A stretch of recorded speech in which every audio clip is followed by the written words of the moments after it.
Hello students, welcome to missile classes. So student, हम लोगों ने पिछला वीडियो में लॉस्ट स्प्रिंग का पहला स्टोरी का सेक्शन को हम लोगों ने थ्योरी सेक्शन में बहुत ही अच्छी तरह से कवर की थी, जहां पे हम लोगों ने लगभग 35 से 40 मिनट का क्लास में हम लोगों ने टॉपिक को बहुत अच्छी तरह से समझने की कोशिश किए थे। और मैं उम्मीद करता हूं कि आप लोग बहुत अच्छी तरह से इस टॉपिक को देखे होंगे। अगर नहीं देखे तो जल्दी से उसको देखें, फिर जाकर आपको अभी जो मैं आपको बताने वाला हूं कि आपका लॉस्ट स्प्रिंग में दो प्रकार की स्टोरी है। एक स्टोरी था साहेब, और याद रखिए साहेब मतलब आपको इस कहानी में आपको साहेब के बारे में पढ़ना था। साहेब और ऑथर मतलब लेखक, साहेब और लेखक। और अगला जो स्टोरी होगी उसमें आपका होगा मुकेश और ऑथर। इन एक व्यक्ति होगा मुकेश और एक लेखक होगा जिसका नाम था क्या, एर्नेस्ट चंग। तो इसके बारे में आज हम लोग सेकंड वीडियो में बहुत ही अच्छी तरह से हम लोग आज लॉस्ट स्प्रिंग का सेकंड जो स्टोरी है आज हम लोग समझने की कोशिश करेंगे। और इसके बाद जो भी आपका क्लास चलेगी वह आपका क्लास होगी ऑब्जेक्टिव टाइप के क्वेश्चन। मैं यही कोशिश करूंगा आप लोगों तक कि आप लोगों का जो एग्जाम में आप लोगों को सबसे इंपॉर्टेंट है ये कि अगर आप लोग टर्म वन में, वही कोशिश करता हूँ कि टर्म वन में याद रखिएगा, टर्म वन में जो जो टॉपिक बनेगी वो ऑब्जेक्टिव क्वेश्चन बनेगी यानी MCQ। तो आप लोगों का पता होना चाहिए कि आप लोग अगर क्लास 12 से अगर इंग्लिश का बुक लिए हैं तो आपको 22 चैप्टर पढ़ना है, दोनों बुक मिला करके। चाहे वो याद रखिएगा पोएट्री सेक्शन हो, स्टोरी सेक्शन हो, सप्लीमेंट्री हो, 22 टॉपिक आपको पढ़ना है। तो 11 टॉपिक आपसे पूछा जाएगा ऑब्जेक्टिव क्वेश्चन और 11 टॉपिक आपसे पूछा जाएगा सब्जेक्टिव क्वेश्चन। तो हम लोग सबसे पहले ऑब्जेक्टिव क्वेश्चन को निपटा लेते हैं, फिर हम लोग सब्जेक्टिव क्वेश्चन की ओर ध्यान देंगे। तो याद रखिएगा डिस्टन, आज मैं आपको लेकर आया हूँ, याद रखिएगा क्या, फ्लेमिंगो, जिसका सेकंड टॉपिक है, याद रखिएगा क्या, लॉस्ट स्प्रिंग। तो आज हम लोग इस वीडियो के माध्यम से सेकंड टॉपिक को हम लोग बहुत अच्छी तरह से कवर करने की कोशिश करेंगे। अभी तक कोई ऐसा व्यक्ति है जो अभी तक हमारे एप्लीकेशन को डाउनलोड नहीं किए, तो मिसाइल क्लासेस के एप्लीकेशन को आप लोग डाउनलोड करें। और याद रखिए स्टूडेंट, क्लास 12 की बेहतरीन तैयारी करने के लिए आप लोग जल्दी से हमारे एप्लीकेशन को डाउनलोड करें और मिनिमम से मिनिमम फी में क्लास 12 की हर एक सब्जेक्ट की बेहतरीन तैयारी कर सकते हैं। तो चलिए हम लोग बिना देर के डिस्टन इस कहानी को स्टार्ट करते हैं। और हम लोग जैसे ही इस कहानी को एंड करेंगे उसके बाद जो हम लोग का होगा वो हम लोग का होगा ऑब्जेक्टिव क्वेश्चन, ठीक है। तो आपको पता होना चाहिए कि लॉस्ट स्प्रिंग मैंने आपको पिछला वीडियो में डिस्कस करवाया था। लॉस्ट स्प्रिंग का जो राइटर है वो क्या है, एर्नेस्ट जंग। याद रखिए ये क्वेश्चन पूछा जाता है, who written by the lost spring, तो आपको बताना क्या, एर्नेस्ट जंग। याद रखिएगा डिस्टन। चलिए हम लोग देखते हैं, आज हम लोग देखते हैं अगला जो वीडियो देखे थे वो हम लोग साहिब के बारे में देखते थे। और आज जो हम लोग देखने वाले हैं आज हम लोग देखेंगे स्टोरी सेकंड 2 में मुकेश प्लस क्या, प्लस लेखक। यानी याद रखिएगा लेखक का मतलब होता है ऑथर के बारे में। इन दोनों के बारे में ही सेकंड कहानी है, इन दोनों के बारे में सेकंड कहानी को आज हम लोग अच्छी तरह से समझने की कोशिश करेंगे। और इससे रिलेटेड कोई भी क्वेश्चन आ जाए तो जैसे पेपर में ना छूटे, यही हम लोग का कोशिश रहे। तो चलिए कहानी को हम लोग स्टार्ट करते हैं कि लेखक क्या कहना चाहते हैं मुकेश के बारे में।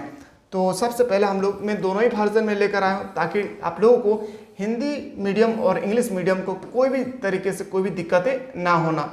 याद रखिएगा मैं सबसे पहले आप लोगों को इंग्लिश एक्सप्लेन करवाऊंगा, फिर आप लोगों को मैं आपको हिंदी में आप लोगों उनका कन्वर्ट करके दिखाने की कोशिश करूंगा ताकि आप कहानी को अगर समझ जाते हैं तो ऑब्जेक्टिव क्वेश्चन इजीली से बन जाएंगे।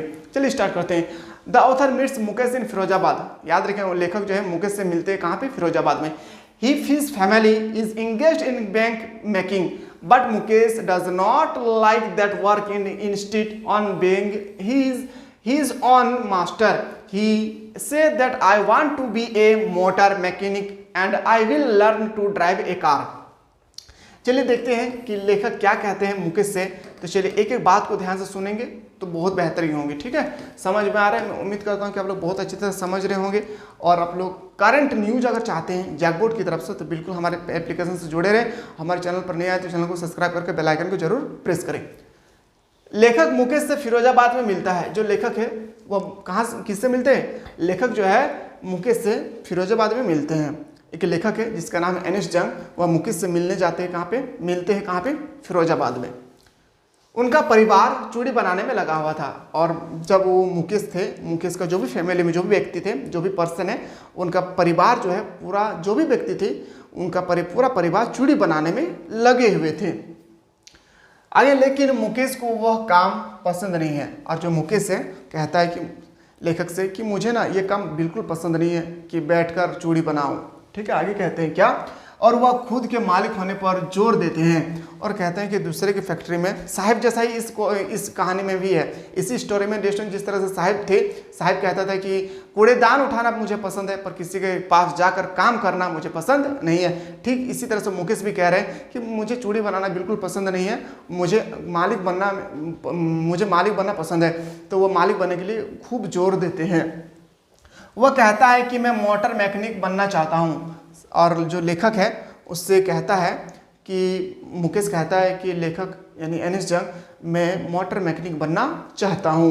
कहता है आगे, और कार चलाना सीखूंगा, और कहता है मैं मोटर मैकेनिकल बनूंगा और मैं कार चलाना सीखूंगा और मैं जो क्या है 2 काम करने के लिए कोशिश करूंगा और इससे हम मालिक बन सकता हूं। कहता है कि मैं पहला काम करूंगा मोटर मैकेनिक का और दूसरा जो काम करेंगे मैं दूसरा काम करूंगा वो क्या, कार चलाना सीखूंगा यानी ड्राइव करना सीखूंगा। आगे लिखते हैं क्या कहानी कहते हैं, Firozabad is famous for its bangles, every other family in Firozabad is engaged in making bangles. Families in Firozabad have spent generations working around furnace, welding, glass, and making bangles for women. None of them know that it is illegal for children like Mukesh to work in glass furnace with high temperature in dangling cells without air and light. They slog their delight, however, often losing the brightness of their eyes. If the law enforced properly, it could get Mukesh and 2,000 other children out of the hot furnace. चलिए देखते हैं आगे लेखक कहते हैं क्या। समझिए इस कहानी को, बहुत इंपॉर्टेंट है, इस कहानी को समझें, ठीक है। और मैं एक वीडियो बनाऊंगा जहां पे आप लोग जो पीडीएफ आप लोगों को प्रोवाइड की जा रहे हैं उसमें आपको नोट्स अगर बनाना है तो कैसे नोट्स बनाना है, ठीक है। फिरोजाबाद अपनी चूड़ी के लिए प्रसिद्ध है। जो फिरोजाबाद है वो क्या है, चूड़ी के लिए प्रसिद्ध है। बिल्कुल फिरोजाबाद जो है वो चूड़ी के लिए प्रसिद्ध है। वहाँ पे जाएंगे तो आपको एक से पूरे भारत में जो चूड़ी का सप्लाई होती है ना वो फिरोजाबाद से ही सप्लाई होती है। फिरोजाबाद में हर दूसरा परिवार चूड़ी बनाने में लगा हुआ है। और फिरोजाबाद में जैसे हम लोग कहीं भी दूसरा जगह जाते हैं तो देखिए कोई डेगची, जैसे हम लोग बर्तन बोलते हैं, डेगची बना रहे हैं, कोई कुछ बना रहे हैं, कोई कुछ बना रहे हैं। तो फिरोजाबाद एक ऐसा जगह था जहाँ पे सभी के सभी परिवार यानी वहाँ उस एरिया में जितना भी परिवार थे सब चूड़ी बनाने में लगे हुए थे। फिरोजाबाद में परिवार ने भट्टियों के आसपास काम करने, कांच की वेल्डिंग करने, महिलाओं के लिए चूड़ी बनाने में कई पीढ़ियां बीत गई है। और वहाँ पे जो आपका चूड़ी बनाने की जो सिलसिला है, चूड़ी बनाने की जो जनरेशन है, वो परंपरा है, वो कई सालों से चल रहे हैं। सभी व्यक्ति चूड़ी बना रहे, मतलब दूसरे काम पे कोई ध्यान ही नहीं दिया था। याद रखिएगा, समझ में आ रहा है ना या नहीं समझ में आ रहा है, जल्दी से बताइएगा। आप लोग का एक चैट सेक्शन दिखेगा आपको, तो चैट सेक्शन में आपको चैट करना है, आपको क्या समझ में आ रहा है, क्या दिक्कत हो रही है, पीडीएफ प्रोवाइड किया जा रहा है या नहीं। अगर पीडीएफ प्रोवाइड नहीं किया जा रहा है तब टेक्निकल टीम को बताएं कि हम लोग को पीडीएफ नहीं मिल रहा है, ठीक है। आगे देखते कहानी पे। उनमें से कोई नहीं जानता कि मुकेश जैसे बच्चों के लिए उच्च ताप वाले कांच की भट्टियों में हवा और प्रकाश के बिना डिग सेल में काम करना गैर कानूनी है। और मुकेश तो थोड़ा समझदार था। कहते हैं कि सभी का सभी बच्चों का हम देखते हैं कांच से चूड़ी बनाना यानी कांच को गलाना, गलेगा कहाँ, जहाँ पे आपका उच्च ताप होगा, उच्च तापमान होगी तो वहाँ पे गलेगी। आप सोचिए हम लोग धूप में नहीं रह सकते हैं, पर वहाँ पे जब चूड़ी बनाते हैं सोचिए कितना टेम्परेचर होगी, ठीक है। अब मुकेश कहता है कि इतना बड़े टेम्परेचर में हम जैसे छोटे छोटे बच्चों को चूड़ी बनाना सिखा रहे हैं, हम ये काम ठीक नहीं है, ठीक है। मुकेश कहता है इसमें क्या होता है, ये काम हो रहा है कि छोटे बच्चों को अगर आप किसी भी जगह पे आप घुसा कर अगर काम करवा रहे हैं तो गैर कानूनी है। बिल्कुल सही बात, 14 वर्ष से कम उम्र के बच्चों को किसी भी जगह पे अगर आप काम करवा रहे हैं तो गैर कानूनी है, सरकार पुलिस आपको पकड़ के ले जाएगी, ठीक है। आगे देखते हैं, कहता है कि वे अपने दिल के उजाले के घंटों को खराब करते हैं। और कहते हैं कि मैं तो दिन में जो उजाला है ना वो उजाले को हम लोग खराब कर रहे हैं। तो कहता है कि मुझे इस तरह से काम पसंद नहीं है। आगे कहते हैं कि अक्सर उनकी आंखों की चमक खो जाती है। और बिल्कुल सही बात, अगर आप हर समय चूड़ी बनाएंगे और आपका चूड़ी बनाने के जो चूड़ी गलाने के जो सिलसिला चलते हैं, चूड़ी गलाने के जो आपका जो चूड़ी गलाने के समय होती है वो आपको आप आग के सामने करना पड़ेगा और आग के पास आपको देखना पड़ेगा। इस तरह से बहुत सारे व्यक्ति है जिसका आँख की रोशनी भी चली जाती है, बचपना में नहीं जाते हैं पर जैसे 40 साल गुजरते हैं उनकी रोशनी चली जाती है। आगे कहते हैं यदि कानून को ठीक से लागू किया जाता तो यह मुकेश और 20,000 अन्य बच्चों को गर्म भट्टी से बाहर निकल सकता है। और कोई ऐसा कानून बनाया जाए जैसे मुकेश जैसा 20,000 व्यक्ति दूसरे काम को कर सके।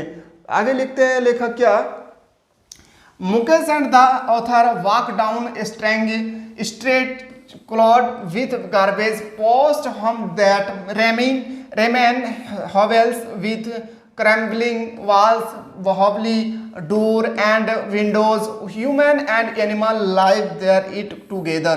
मुकेश और लेखक कूड़ा करकट, याद रखिएगा, मुकेश और लेखक कूड़ा करकट से भरी दुर्गंध भरी सड़कों पर चलते हैं। और मुकेश और जो लेखक है एनिस जंग वह दुर्गंध भरी सड़क पर चलते हैं और कहते हैं कि पुराने घर जो जर्जर दीवार, जर्जर दरवाजे, खिड़कियां के बिना बने हुए हैं, जो एक ऐसा घर मिला हम लोगों को जहां पे जर्जर दीवार, जर्जर दरवाजे और कोई भी खिड़की नहीं है। वहाँ इंसान और जानवर एक साथ रहते हैं और कहते हैं क्या, वहाँ पे एक जो हम लोग देखे थे जहाँ पे जर्जर दीवार का मतलब होता है बहुत खराब दीवार, जर्जर दीवार, जर्जर दरवाजा और कोई खिड़की ना हो, वहाँ पे हम लोग जानवर और इंसान एक साथ रहते थे। आगे कहते हैं लेखक कि they enter a half walled home and a young woman is cooking and every evening meal over a firewood stove. She is the wife of Mukesh elder brother and he already in charge of 3 men, her husband Mukesh and their father.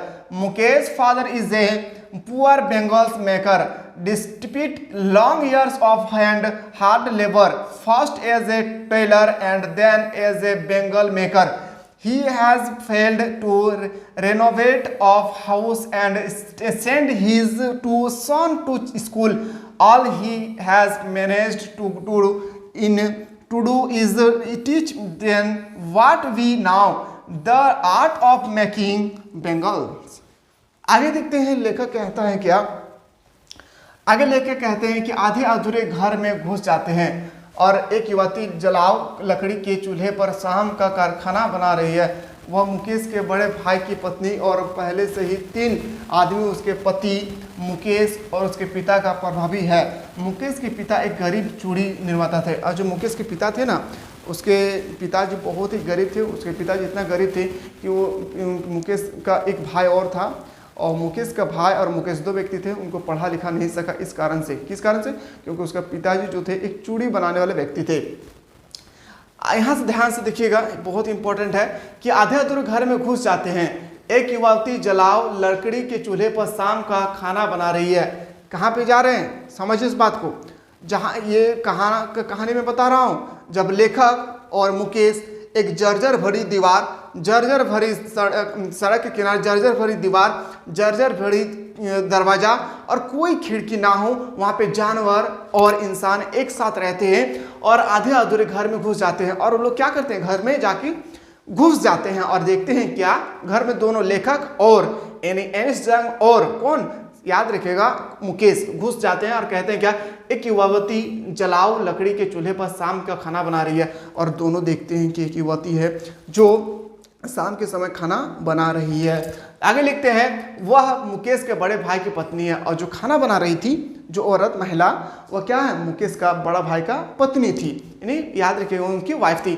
और पहले से ही 3 आदमी उसके पति, कौन कौन family में कौन कौन थे, यह सब याद रखिएगा, पति, मुकेश और उनके पिता की प्रभावी है। मुकेश के पिता एक गरीब चूड़ी निर्माता है, पहले दर्जी के रूप में काम करते थे। जो मुकेश के पिताजी थे उन्होंने सबसे पहले दर्जी का काम करते थे, लेकिन कुछ दिन के बाद वो क्या किए, वो चूड़ी निर्माता में, चूड़ी के फैक्ट्री में काम करना शुरू कर दिए।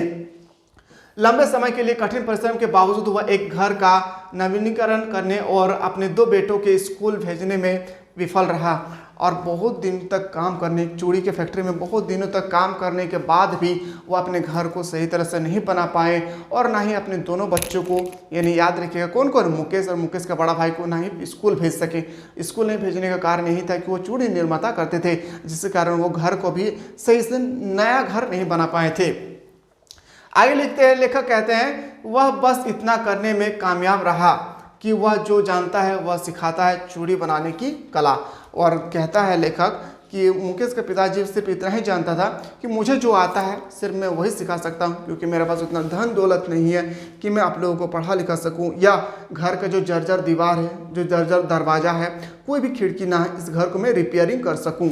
आगे लिखते हैं और कहते हैं क्या, समझिए इस बात को, बहुत इंपॉर्टेंट है। Mukesh grandmother's has watched her one husband go blind with the dust from polishing their glass of Bengals. She said that it is his destiny.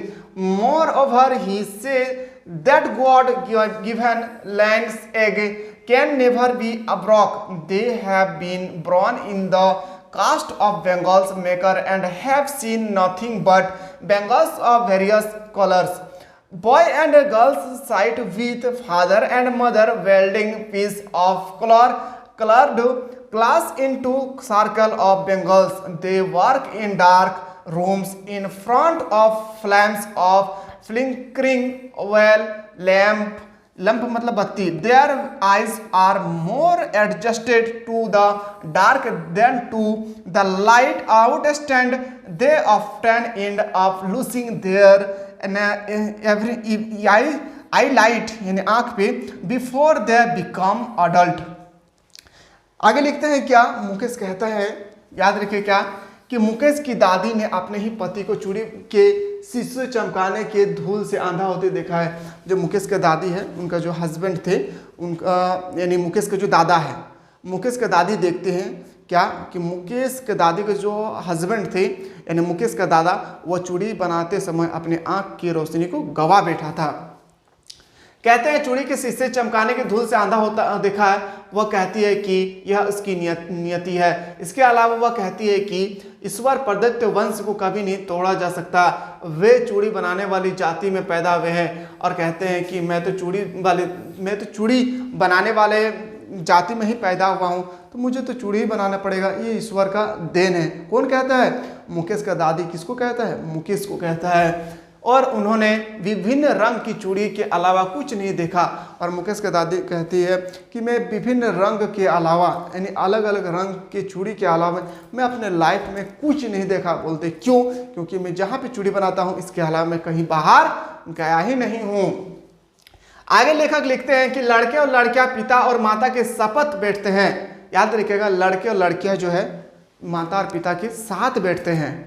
जो लड़का हो या लड़की, जब माता पिता जब चूड़ी बनाते थे उस समय लड़का लड़की को लेकर बैठते थे ताकि आप लोग सीख सकें। ठीक है, आगे लिखते हैं और रंगीन कांच के टुकड़ों को चूड़ी के घेरों में जोड़ते हैं। वे टिमटिमाते तेल के दियों की लैपटॉप के सामने अंधेरे कमरे में काम करते हैं। उनकी आंख बाहर के उजाले की तुलना में अंधेरे हैं अधिक समायोजित होती है। वयस्क होने से पहले वे अक्सर अपनी आंखें की रोशनी खो देती है। और लेखक कहते हैं कि जैसे जैसे इसकी उम्र ढलती है, उम्र जैसे ढल जाती है तो एक जवानी होता है ना, वो जवानी बोलते हैं क्या, वो जवानी आने से पहले हर एक व्यक्ति का जो आंखें की रोशनी वो चली जाती है। बोलते हैं क्यों?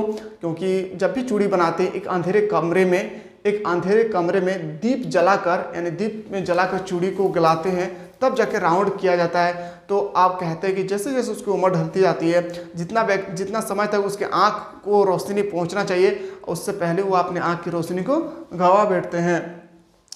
आगे लिखते हैं Mukesh grandmother has watched her one husband go blind the dust from policing.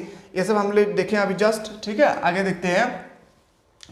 देखते हैं आगे कि क्या लिखा है। बहुत इंपॉर्टेंट है ये कहानी, क्योंकि इसी तरह से आपके पेपर में भी आपको देखने को मिलेंगे।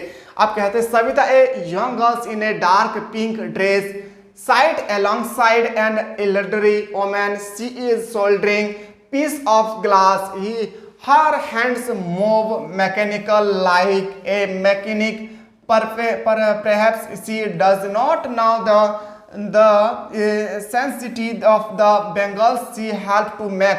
The old woman beside her has not enjoyed every one full meal in her entire lifetime.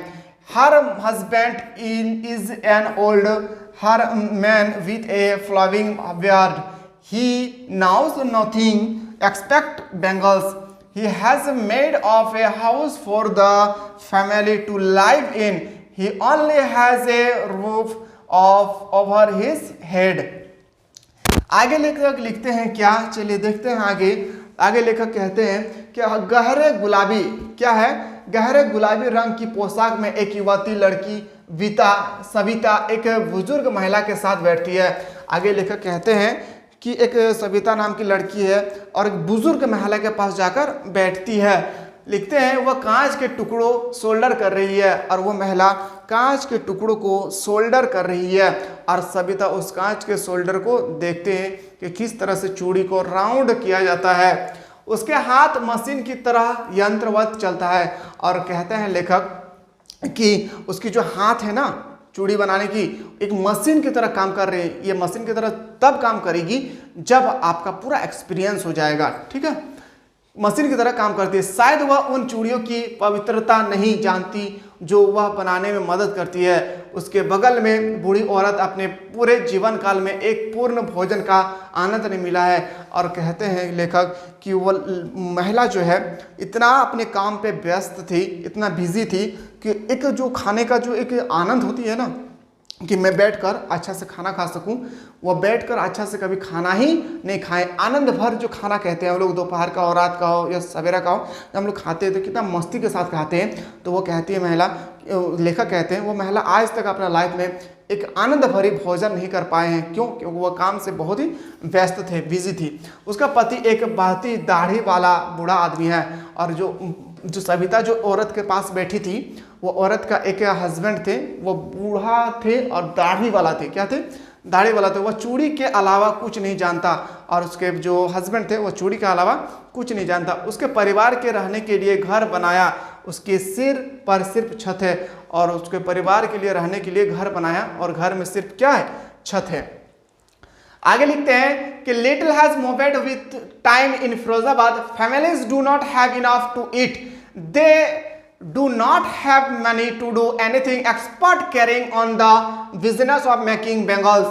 Young men have fallen into the various of circle of middlemen who trapped their fathers and forefathers years of working in Bengal factories, have killed and intimidated and the ability to the dream. They are unwilling to get oranged to the a cooperative, then they fear that they will be beaten up by the police and dragged to jail for doing something illegal.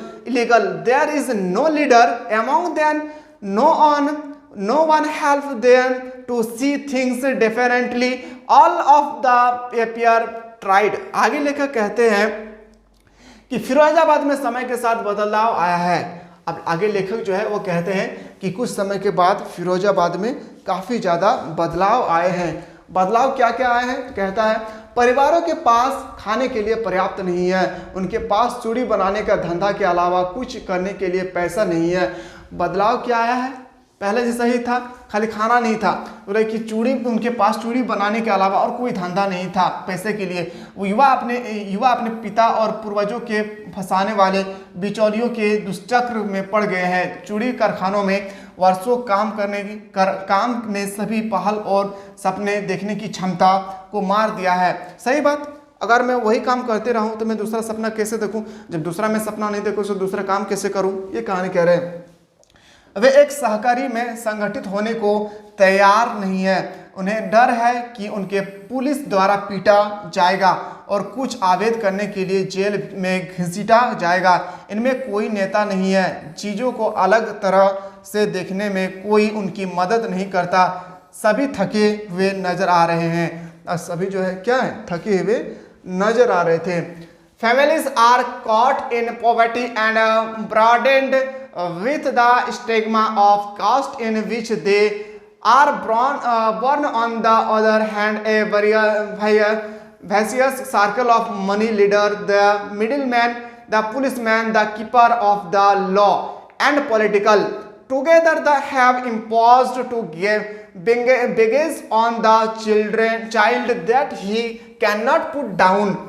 He accepts it as naturally as his father to do anything else when mean to dare, and daring is not part of his growing up. The author feels hope when Mukesh saw some order and say, I want to be a motor and learn to drive a car.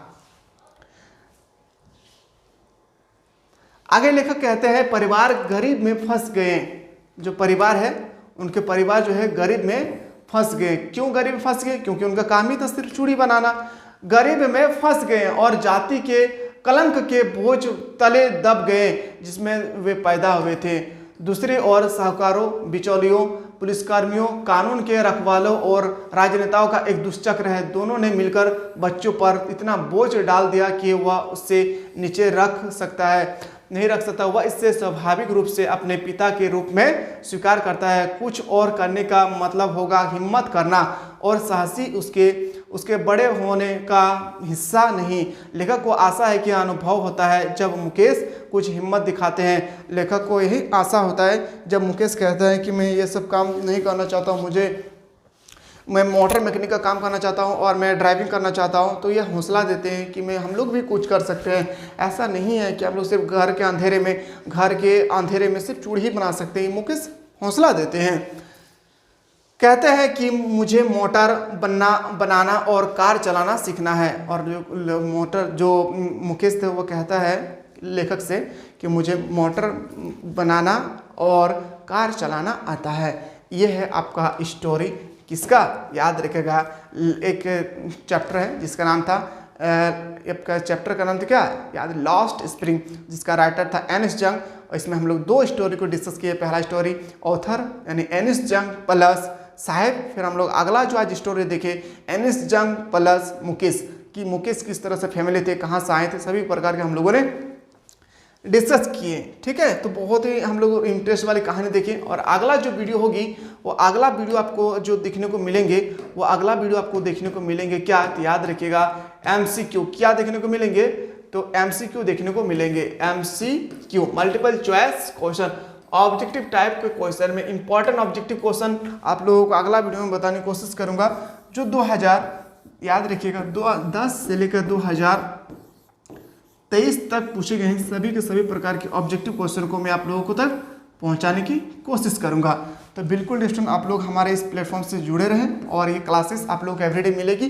सप्ताह में आप लोगों को 2 दिन English से class करवाया जाएगा। तो बिल्कुल आप लोग हमारे प्लेटफॉर्म से जुड़े रहें। सिर्फ और सिर्फ ये क्लास एप्लीकेशन पे चलेगी। यूट्यूब पे क्लास आप लोगों का एंड हो चुका है, यूट्यूब में और कोई क्लास नहीं चलेगी। चलिए हम लोग ऑब्जेक्टिव क्वेश्चन के साथ हम लोग मिलते हैं। तब तक के लिए आप लोग स्वस्थ रहें, मस्त रहें और बेस्ट